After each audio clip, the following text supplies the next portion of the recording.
Om Shanti. Spark audio book का नाम है सेवा, साधना, सिद्धि और परमात्मा। पार्ट 4।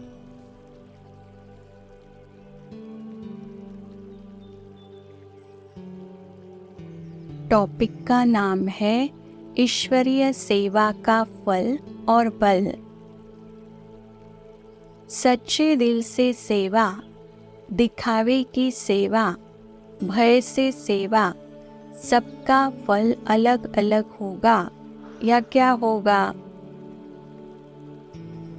ईश्वरीय सेवा का आत्मा को फल भी मिलता है तो सेवा का बल भी मिलता है। सेवा का फल है खुशी और सेवा का बल है माया पर सहज विजयी बनना। ईश्वरीय सेवा से आत्माओं को सुख मिलता है, उससे उनकी दुआएं निकलती है जो सेवा करने वाले को खुशी प्रदान करती है। सेवा से ज्ञान की गुह्यता समझ में आती है जिससे आत्मा को खुशी होती है। ज्ञान को भी बल कहा जाता है, इसलिए जिसकी बुद्धि में जितना ज्ञान स्पष्ट होता है उसमें उतना ही बल होता है और उतना ही उसकी सेवा का प्रभाव अन्य आत्माओं पर पड़ता है। सेवा करने वाले सेवा में बिजी रहने के कारण सहज ही माया पर विजयी बन जाते हैं। इसलिए ही बाबा ने बच्चों को सेवा का खिलौना दिया है। बाप की अवज्ञा करते वे कितना भी माता मारे लेकिन सर्विस लायक बन न सके। अभी तुम बच्चों को दोनों बाप बहुत बड़े मिले हैं, कब उनकी अवज्ञा नहीं करनी है। अवज्ञा करेंगे तो जन्म जन्मांतर, कल्प कल्पांतर के लिए पद कम हो जाएगा। पुरुषार्थ ऐसा करना है जो अंत समय एक शिव बाबा ही याद आए। साकार मुरली डेट है 24 सितंबर 2009।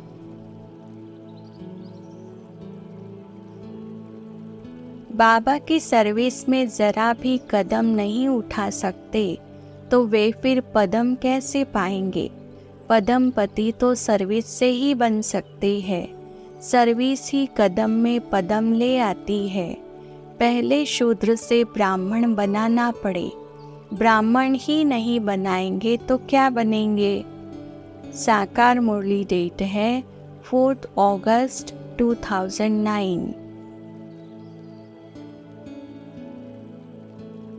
बाप भक्ति का फल देने आते हैं। किसने जास्ती भक्ति की है यह भी अभी तुम जानते हो।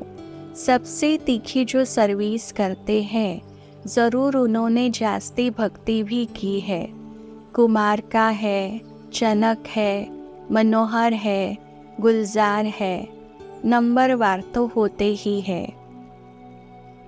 साकार मुरली डेट है 31 जुलाई 2009। सर्व के उद्धार मूर्त बनने के कारण सर्व आत्माओं की जो आशीर्वाद मिलती है तो फिर हल्कापन भी आ जाता है, मदद भी मिलती है, जिस कारण जिम्मेवारी हल्की हो जाती है। बड़ा कार्य होते हुए भी ऐसे अनुभव करेंगे जैसे कोई करा रहा है। यह जिम्मेवारी और ही थकावट मिटाने वाली है। फ्री रहना मन को भाता ही नहीं है। जिम्मेवारी अवस्था को बनाने में बहुत मदद करती है।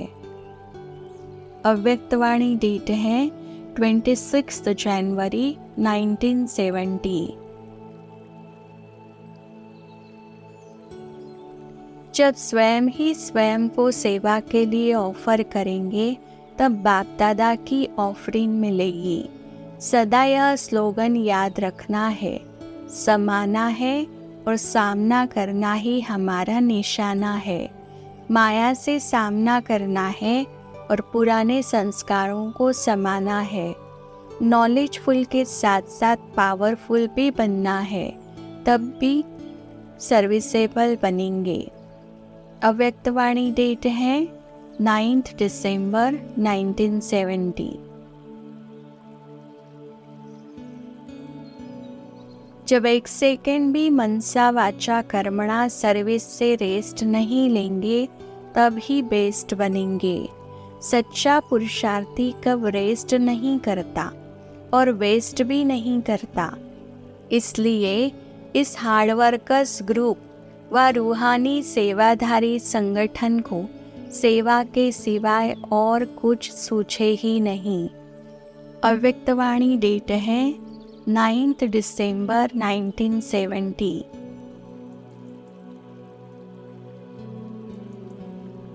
सर्विस के लिए नींद भी फिटानी पड़े, सर्विस से और योग से बल भी आता है।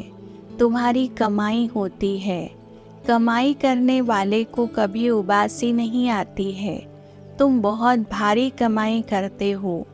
उबासी देवाला निकालने वाले खाते हैं। जो अच्छी रीति ज्ञान समझते हैं, याद में रहते हैं, उनको कब उबासी नहीं आएगी। अगर मित्र संबंधी आदि याद आते हैं तो उबासी आती है। ये निशानियां है।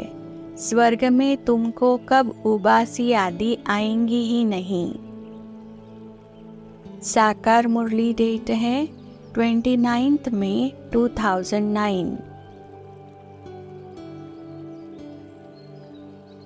सर्विसेबल बनकर आपे ही अपना नाम बाला करना चाहिए। जो ज्ञान में तीखे हैं, जिनकी बुद्धि में बहुत पॉइंट्स है, उनकी मदद सब मांगते हैं, उनके नाम जपते रहते हैं। भक्ति मार्ग में हाथ से माला फेरते हैं, अभी फिर मुख से नाम जपते हैं। साकार मुरली डेट है 21 नवंबर 2008। महारथीपन के क्या क्या गुण और कर्तव्य होते हैं, इसको भी ध्यान देना है। आज वही सुनाने और अंतिम स्थिति के स्वरूप का साक्षात्कार कराने आए हैं। सर्विसेबल क्या कर सकते हैं और क्या नहीं कर सकते हैं। महारथियों के मुख से कब शब्द भी नहीं निकलेगा, अब करेंगे।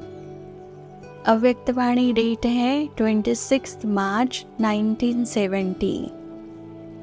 सर्विसेबल बच्चों का पुरुषार्थ सफलता सहित होता है। जो सोचेंगे वही कहेंगे और वही करेंगे। बाप दादा कब व्यर्थ रचना नहीं रचते हैं और बच्चे व्यर्थ रचना रचकर फिर उनको हटाने और मिटाने का पुरुषार्थ करते हैं। अव्यर्थ संकल्पों की रचना को ब्रेक लगाना है।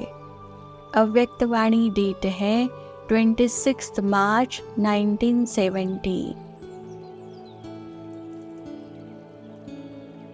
बाबा कहते हैं, जो सच्चे दिल से निस्वार्थ भाव से सेवा करते हैं, ऐसे बच्चों की हुंडी मैं सकारता हूँ।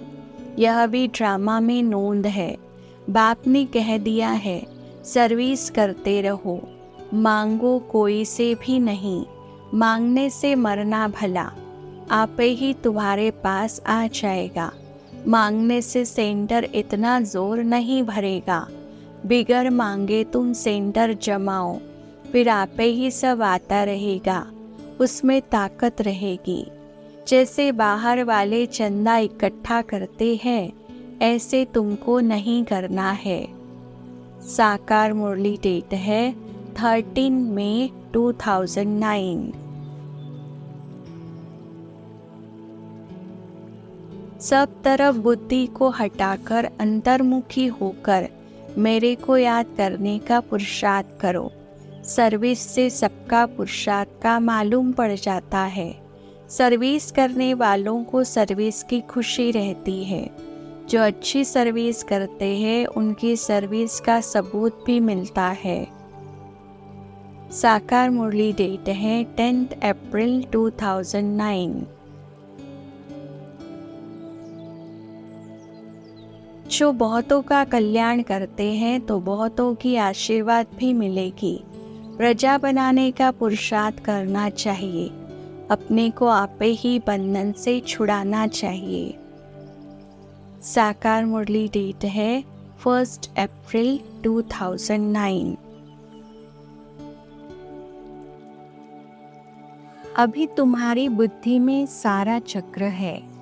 जो अच्छे पुरुषार्थी है वे खुद भी समझते हैं और औरों को भी पुरुषार्थ कराते हैं। तुमको बहुत आंतरिक खुशी होनी चाहिए। वह भी उन्हें होती है जो आप समान बनाते हैं। प्रजा बनाए तब तो राजा बने। साकार मुरली डेट है 26 मार्च 2009। आपके जड़ चित्र भी वरदान दे रहे हैं। कभी ये नहीं सोचो कि ये तो सुनने वाले नहीं है, ये तो चलने वाले नहीं है। नहीं, आप रहमदिल बनो, देते जाओ। कोई सीज़न का फल होता है, कोई सदा का फल होता है। सीज़न का फल सीज़न पर ही फल देगा। आप बीज डालते चलो। समय पर सर्व आत्माओं को जगना ही है। अव्यक्तवाणी डेट है 18 जनवरी 1994। टीचर बनकर सेंटर चलाना यह भी बहुत बड़ा भाग्य है, कॉमन चीज़ नहीं है। क्योंकि टीचर बनना अर्थात वर्तमान बाप की गति के मालिक बनना। वह है मुरली सुनाना, मुरली द्वारा आत्माओं को रिफ्रेश करना। बाप दादा टीचर्स को गुरु भाई कहते हैं। निमित्त हो और निमित्त का फल बहुत बड़ा पुण्य का खाता जमा होता है। निमित्त भाव नहीं छोड़ना, मैंपन नहीं लाना। मैंपन साप है। अव्यक्तवाणी डेट है 9 मार्च 2009। ऐसे ऐसे विचार सागर मंथन करना है। जो करेंगे सो पाएंगे। वे ही खुशी में आएंगे और दूसरों को भी खुशी में लाएंगे। औरों पर भी कृपा करनी है, रास्ता बताने की। संगम युग याद रहे तो खुशी का पारा चढ़ा रहे। बाप टीचर सद्गुरु याद रहे तो भी खुशी का पारा चढ़ा रहे। साकार मुरली डेट है 27 जनवरी 2009।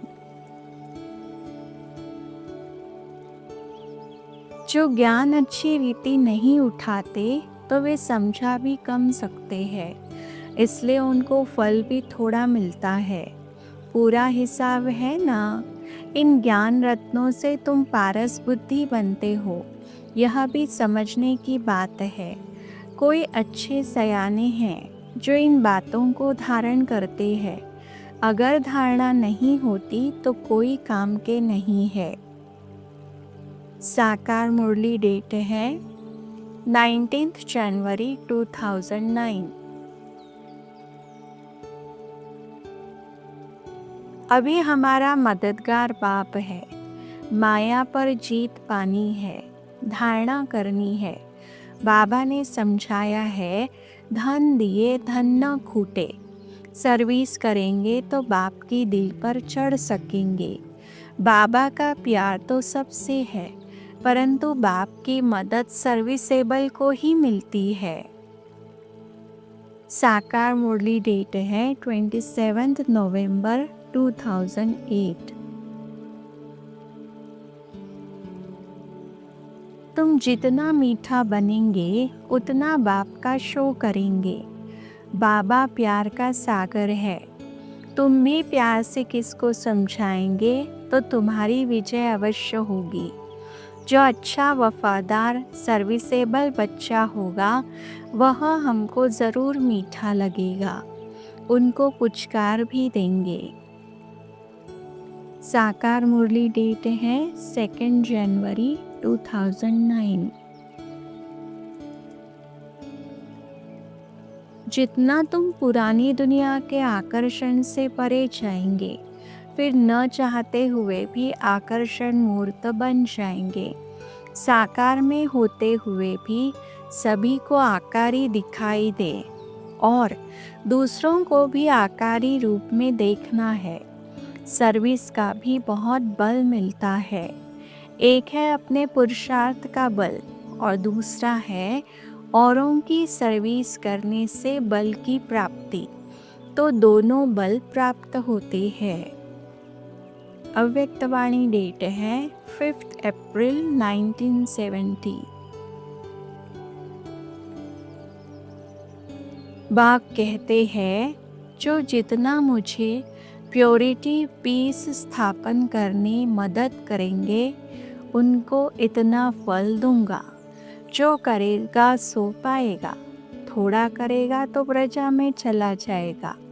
अगर प्राप्ति करनी है तो बाप के मददगार बन सच्ची प्राइज ले लो। साकार मुरली डेट है 1 दिसंबर 2008। टॉपिक का नाम है ईश्वरीय सेवा के विधि विधान। परमात्मा के महावाक्य है, जो जितना अभी संगम युग पर सेवा की जिम्मेवारी का ताज धारण करेंगे उतना ही भविष्य में उनको राजाई का ताज मिलेगा।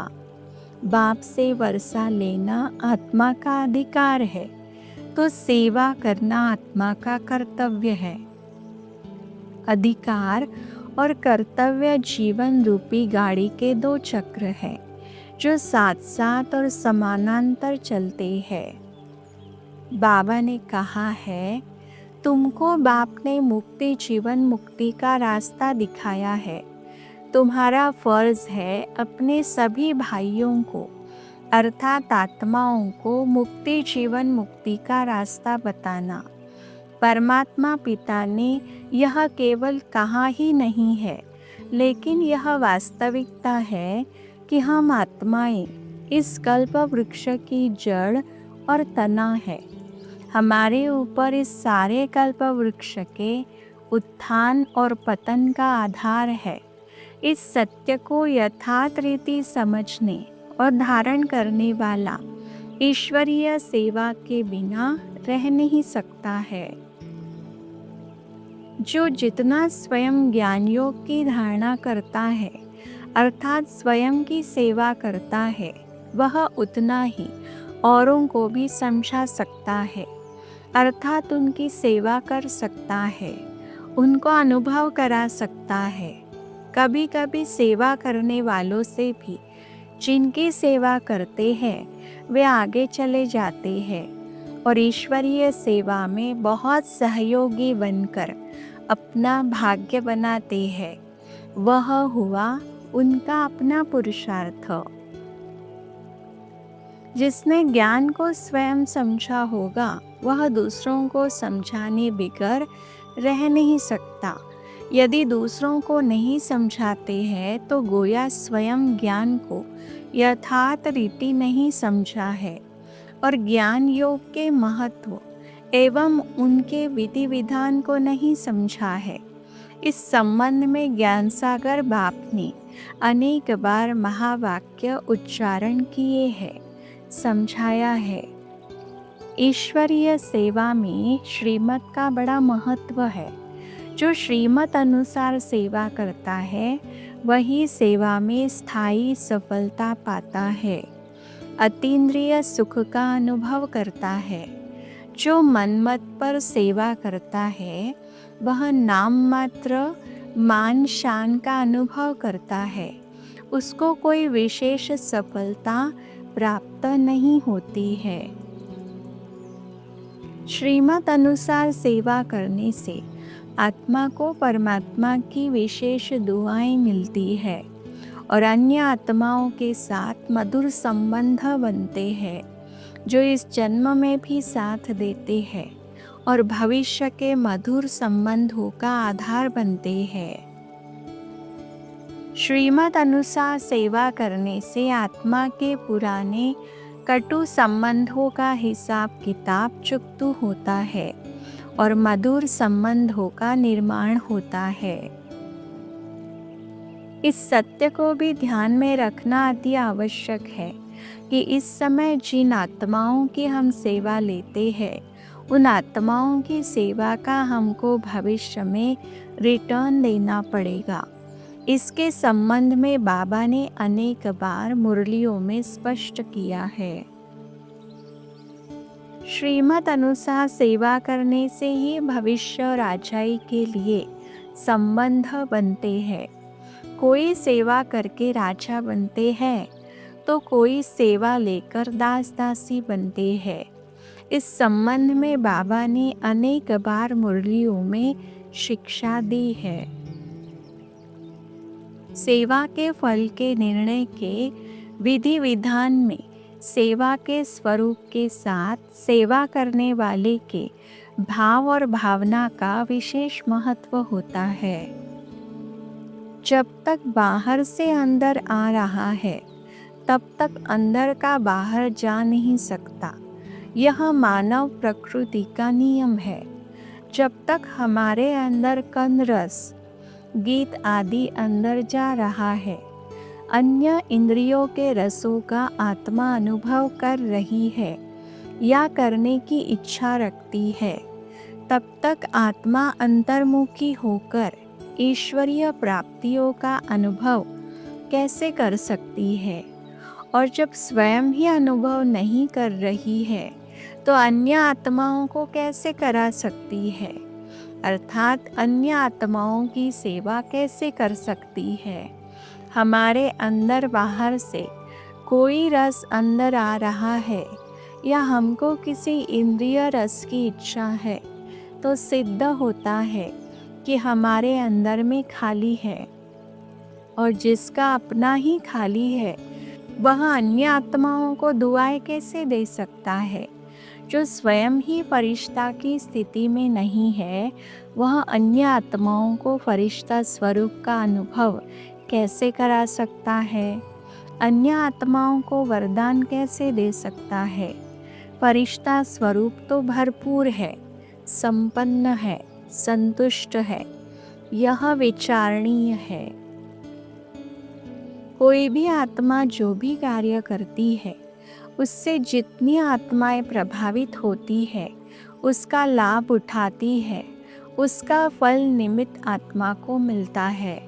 जैसे कोई स्वार्थपरता के कारण वातावरण में कार्बन फैलाता तो उसका दुखदाई हिसाब बनता है, और जो ज्ञान योग से वातावरण को शुद्ध बनाती है, विश्व कल्याण की भावना से कार्य करते हैं तो उसका अच्छा फल भी मिलता है। प्रीत और विपरीत शब्द प्रवृत्ति मार्ग के लिए है। बाप के साथ प्रीत उनकी है जो बाप की सर्विस में तत्पर है। बाप के सिवाय और कोई से प्रीत नहीं है। शिव बाबा के साथ जिन आत्माओं की प्रीत होगी वे ज़रूर मददगार होंगे। वे शिव बाबा के साथ यह सर्विस करते रहेंगे। साकार मुरली डेट है 25 मार्च 2010। मैं आता हूँ तुमको पढ़ाने, मैं कुछ लेता नहीं हूँ। तुम्हारे पास जो पैसे आदि है वे सब इस सेवा में सफल करो। ऐसे भी नहीं कि सब खलास कर भूख मरो। सफल करने वाला कोई भूख मर नहीं सकता। इस बाबा ने सब कुछ दिया, फिर क्या भूख मरते हैं? शिव बाबा का भंडारा है। साकार मुरली डेट है 23 फरवरी 2010। बाप आकर सबको मुक्ति, जीवन मुक्ति देते हैं। तुम फिर भक्ति मार्ग में उनके बड़े बड़े मंदिर बनाते हो। अभी देखो पतित दुनिया में, पतित शरीर में बैठा हूँ। तुम ही पहचानते हो और तुम ही बाबा के मददगार बनते हो। जो जितना औरों को रास्ता बताने में मदद करेगा उसको उतना ही ऊंच पद मिलेगा। यह कायदा है। साकार मुरली डेट है 23 फरवरी 2010। सिवाय एक बाप के और कोई को भी याद नहीं करना है। जब आत्मा पावन बन जाएगी तो फिर शरीर भी पावन मिलेगा। आत्मा सतो रजो तमो में आती है तो शरीर भी उस अनुसार मिलता है। अभी तुम्हारी आत्मा पावन बनती जाएगी, लेकिन शरीर अभी पावन नहीं होगा। ये समझने की बातें हैं। ये पॉइंट्स भी उनकी बुद्धि में बैठेंगी जो अच्छी रीति समझकर औरों को समझाते रहेंगे। साकार मुरली डेट है 19 फरवरी 2010।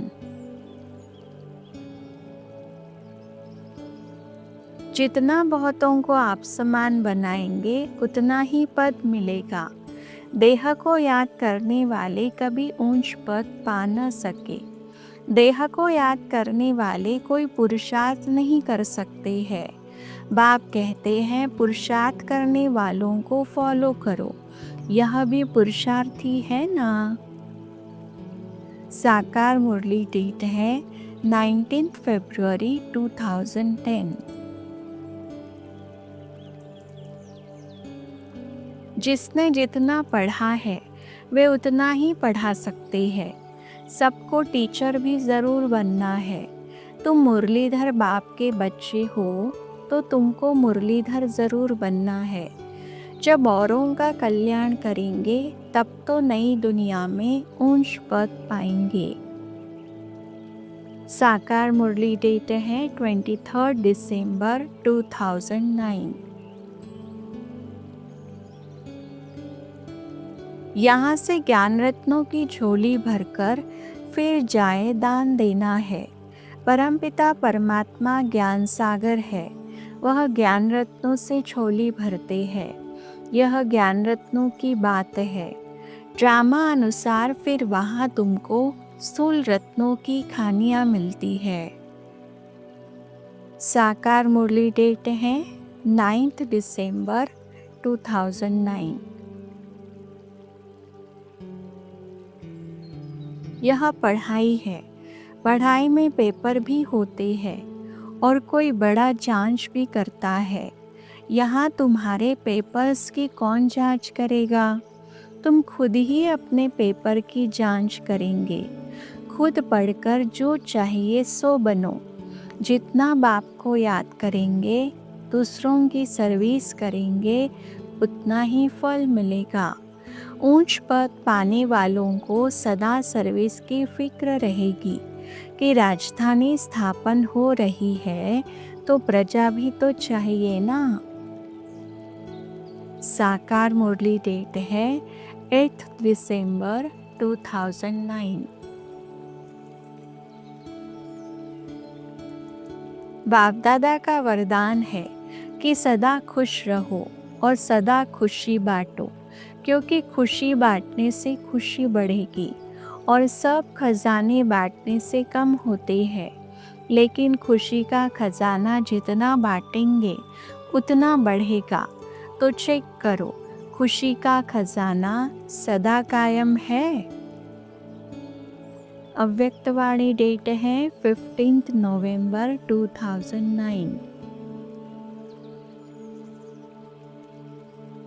जो जितना स्वयं को परिवर्तन में ला सकता है वह उतना ही औरों को भी परिवर्तन में ला सकता है।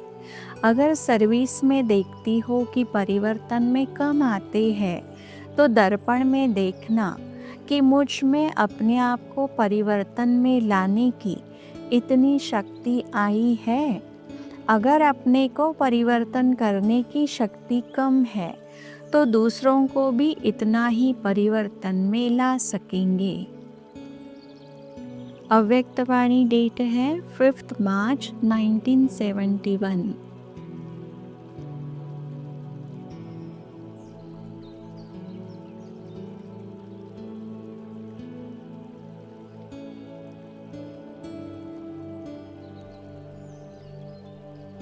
अच्छा, ओम शांति।